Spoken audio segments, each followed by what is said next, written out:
Hey, what's up you guys? Welcome back to my channel. My name is Rhiannon and I am going to be talking about mental health today. I am diagnosed with borderline personality disorder, so usually my mental health videos are focused around that.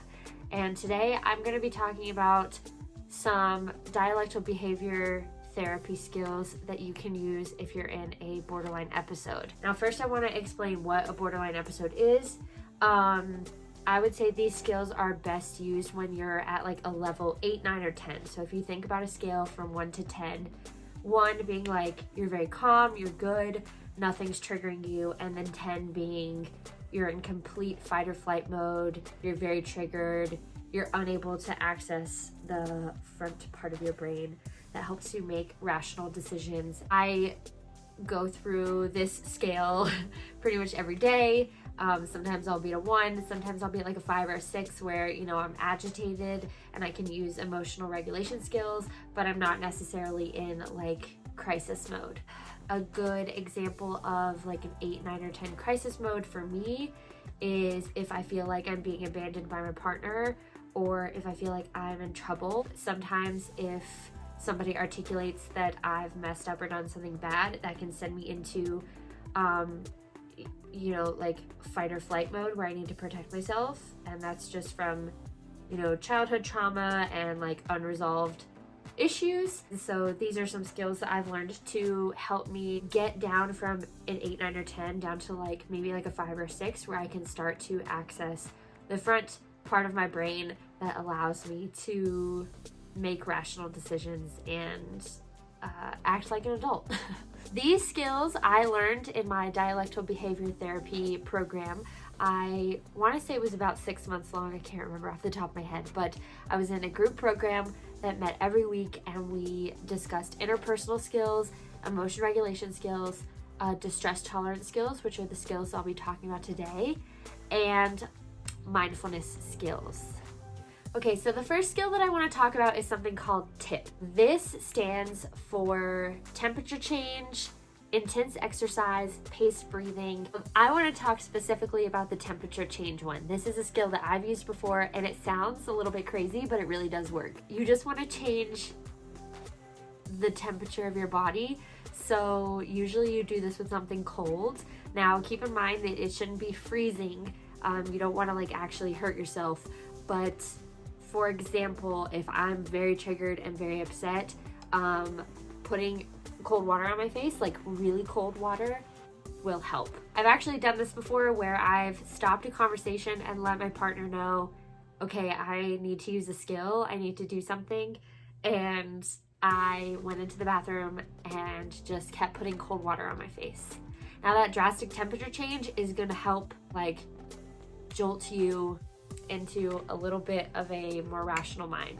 Another way to do this is through intense exercise. So not necessarily like your usual working out every day. This is like 30 seconds of really intense running, like sprints or jumping jacks. Best way that I've seen something like this articulated or portrayed on television or somewhere where you can actually see how it works. If you've ever seen Orange is the New Black, the scene where Dia, one of the inmates, is having a panic attack, and so the corrections officer has her get up and do 20 jumping jacks and count out loud. It allows her to calm down, it allows her to focus on something other than what she's panicking about, and it helps her focus on her breathing, and that will help you regulate yourself enough to where you can start to rationally think. Okay, the next one is called the stop skill. This one I would say is like a more advanced skill that you would need to practice, but ideally this is what you would like to do if you're in an episode and you need to stop the episode so you don't continue to self-destruct or destruct whatever's in front of you. Stop basically means you're gonna stop, you're gonna freeze, you're gonna stop moving, you're gonna stop saying things.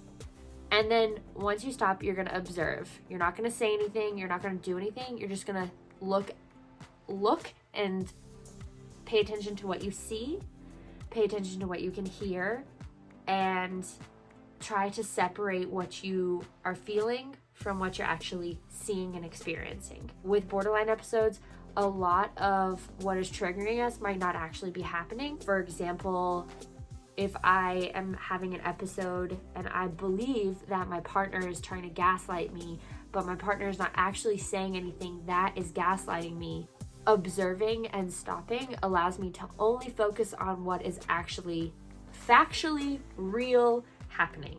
And then the last part of this is proceed mindfully. So that just means instead of lashing out, instead of just saying the first like defensive thing that comes to mind, proceeding in a way that allows you to either repair a relationship, keep a relationship, keep yourself safe, whatever it is you need to do to keep yourself grounded and keep things intact.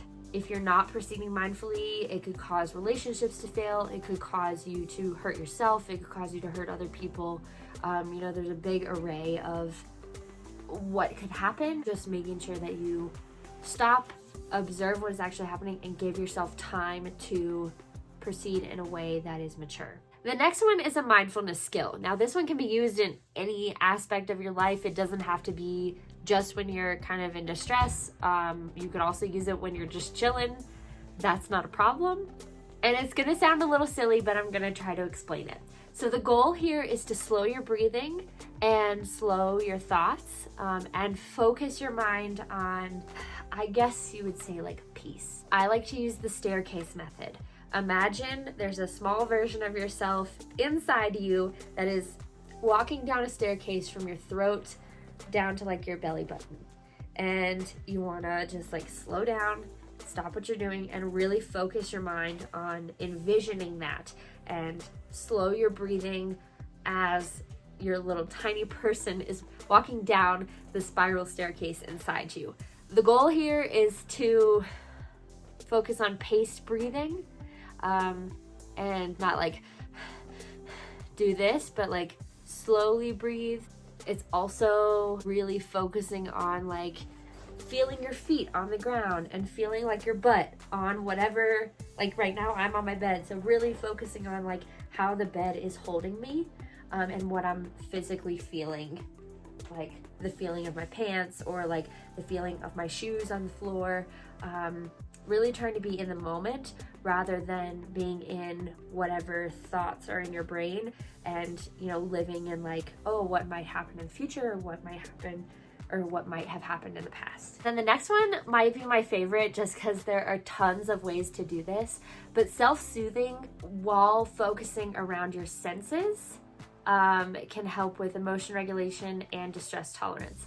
Now, I like to use these if I'm ever in a borderline episode and I'm by myself.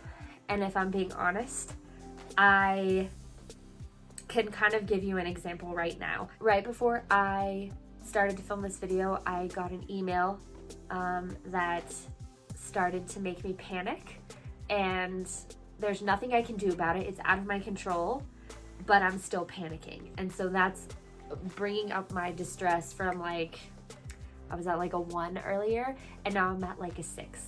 And so, I'm not in fight or flight, but I am very agitated. So for me, I can self-soothe with my senses. Well, for example, light a candle that smells really good. Open up the window and actually listen to whatever's going on outside, whether it's nature or if you're like in a city, listening to city sounds. That actually calms me down. Watching a very comforting, like calm TV show, or you could listen to like a calm podcast. I also really like to have like a calm playlist on my Spotify that I can always go to if I'm ever feeling like really out of it. And then taste. My favorite is to order or make my favorite food. You just want to focus on like self-soothing activities that calm you down and comfort you, and this can really be anything that you want. If you are familiar with DBT and have a DBT workbook, there's probably a couple pages of suggested activities that you could try. I'll put some in the description below if you need a little bit more examples. Okay, so these are a couple of my favorite DBT skills that I try to use when I am losing my mind. Hopefully these tips helped you. If you have borderline personality disorder, feel free to drop your favorite DBT skills in the comments below, and please subscribe. and like this video if it helps you. If you're looking for more borderline personality disorder info, you can check out my other BPD videos, and you can also take a look at my Instagram. I have a whole Instagram highlight with information about borderline personality disorder. I also make borderline personality disorder TikToks, and you can check those out as well. Thank you so much for watching. I really appreciate it, and I will see you in my next video. Bye.